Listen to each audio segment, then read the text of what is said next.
Hello everyone and welcome to StatScale Hub. I'm Dr. Asha Jindal. In statistics, we often rely on tests such as the t-test to draw the conclusions from data. But what happens when the data are not normally distributed? What if the sample size is small? The distribution is skewed or outliers are present. Does hypothesis testing stops? Absolutely not. In today's episode, you will learn one of the most important non-parametric procedures, the Wilcoxon Signed-Rank Test.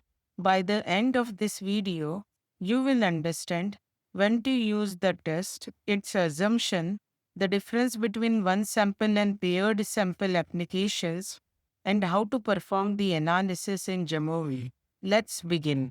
Many commonly used statistical procedures belong to the parametric family. These methods perform well when their assumptions are satisfied. One of the most important assumptions is normality. However, real world data are often messy. Data may be skewed, contain outliers, or arise from very small samples where normality cannot be assumed. In such situations, parametric methods may produce misleading conclusions. This is where non-parametric methods become valuable. Instead of relying heavily on the actual numerical values, they often use ranks. As a result, they are more robust and flexible. Among these methods, the Wilcoxon Signed-Rank Test is one of the most widely used. The Wilcoxon Signed-Rank Test was developed by Frank Wilcoxon in 1945. Even after 80 years, it remains one of the most important non-parametric tests. This test can be used in two situations. First, to compare a sample median with a hypothesized value. Second, to compare two related or paired measurements. For example, before and after measurements on the same individuals. One reason for its popularity is that it uses more information than the simple sign test. Is Instead of considering only whether differences are positive or negative, it also takes into account the magnitude of those differences through ranks. This generally makes it more powerful than the sign test. Although we often speak about the Wilcoxon signed rank test as a single procedure, it actually has two common applications. The first one sample Wilcoxon test.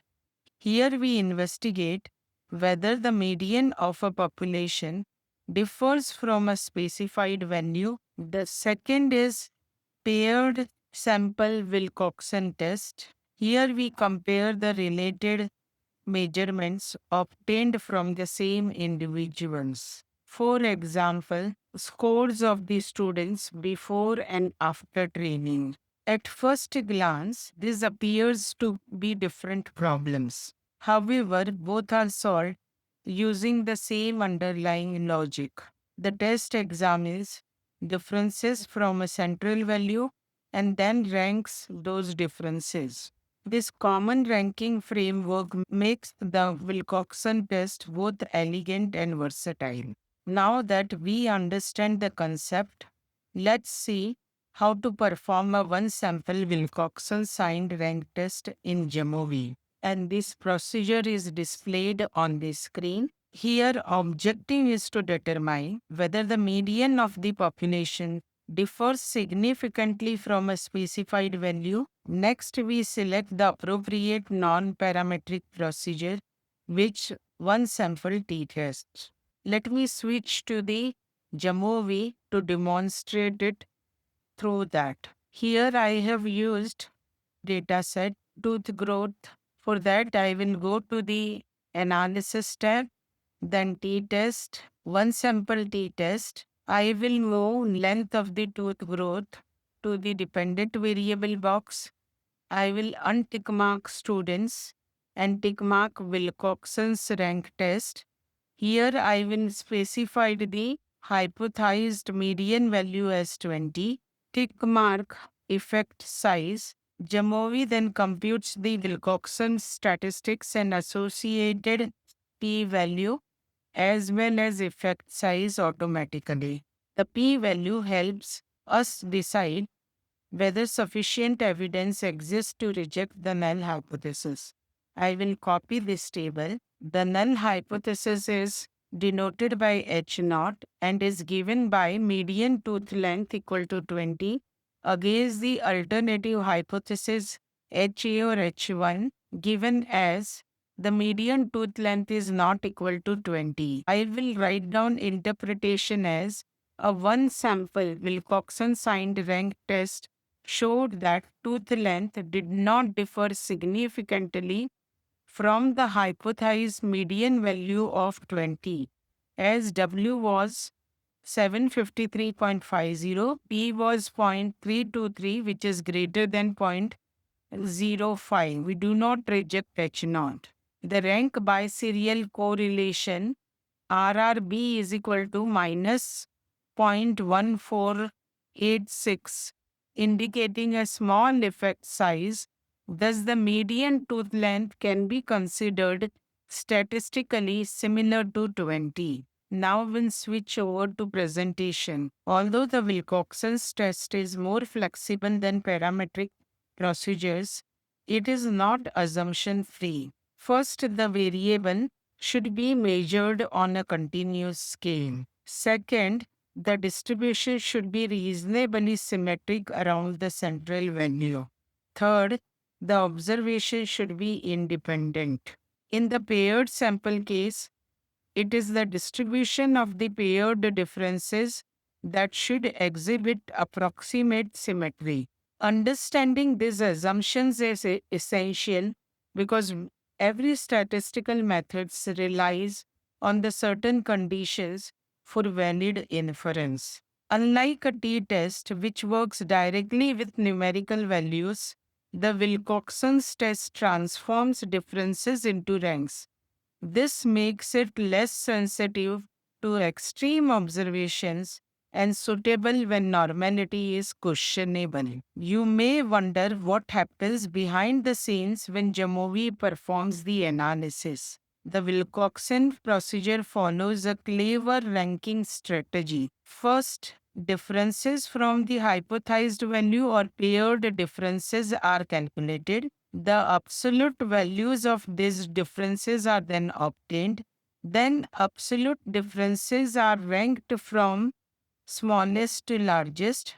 Finally, the signs of the original differences are incorporated and the test statistics is computed. Fortunately, modern software performs these calculations instantly. Therefore, our primary focus should be understanding the logic and interpreting the results correctly rather than carrying out lengthy calculations by hand. So let's examine the second major applications of Wilcoxon's signed-rank test, the paired sample situation, by switching to Jamovi. Here I will go to hamburger menu, then open, click on data library and under the R data sets, I will type sleep. So this is the extra sleeps. Details are given in this column with the two kinds of the treatment, 1 and 2. In this data sets, measurements have been taken on the same individuals at two different points in time. Because the observations are related, we cannot treat these samples as independent. We therefore choose the paired version of the Wilcoxon signed-rank test. In other words, the procedure tests whether the median of these differences is zero. This is an important idea because it reveals the connection between the paired sample version and the one sample version of the test.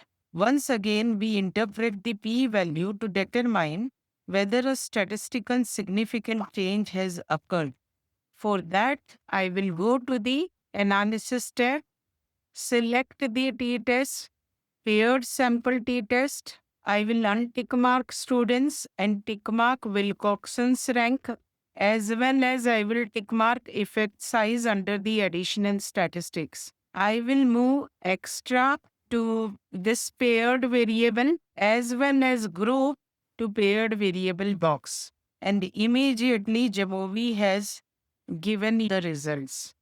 Now I will copy this results. Null hypothesis will be the median difference in extra sleep between the two treatment conditions is 0, and alternative hypothesis H1 or HA will be the median difference in extra sleep between the two treatment condition is not 0. And this is the result which I have pasted here.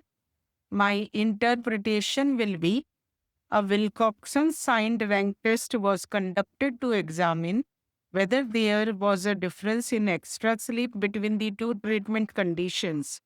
The test indicated no statistical significant difference as blue statistics is 104.5, p-value is 1.00. Therefore, the null hypothesis was not rejected. The effect size was negligible as rank biserial correlation coefficient turned out to be minus 0.0048, suggesting that the two treatment conditions produced essentially the same amount of extra sleep. Let's move back to the presentation.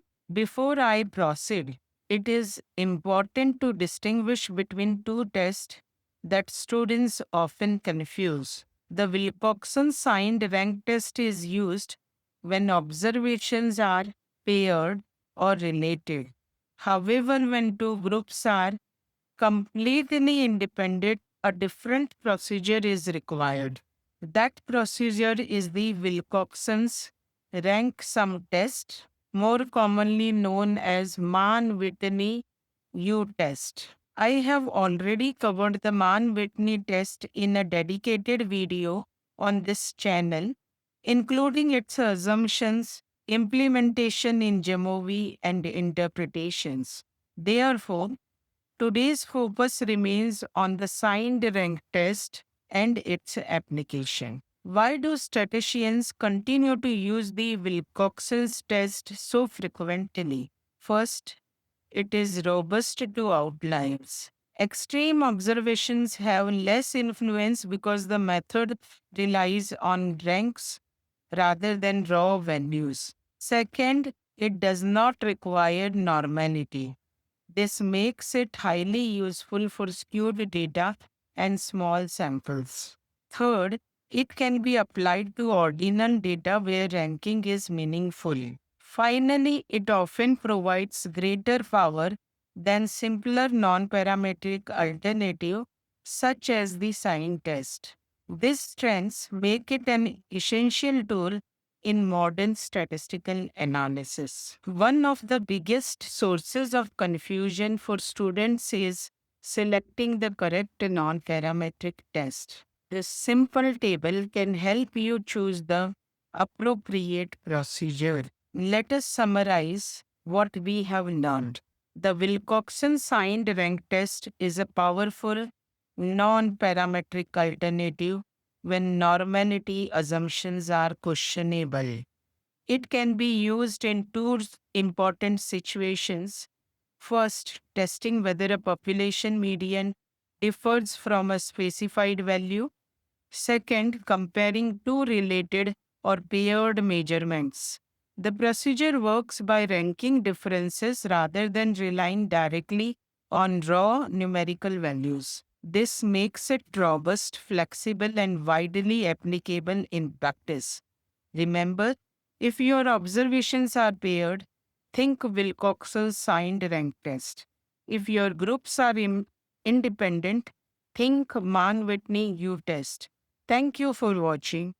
If you found this video useful, please like, share, and subscribe to StatSkin Hub.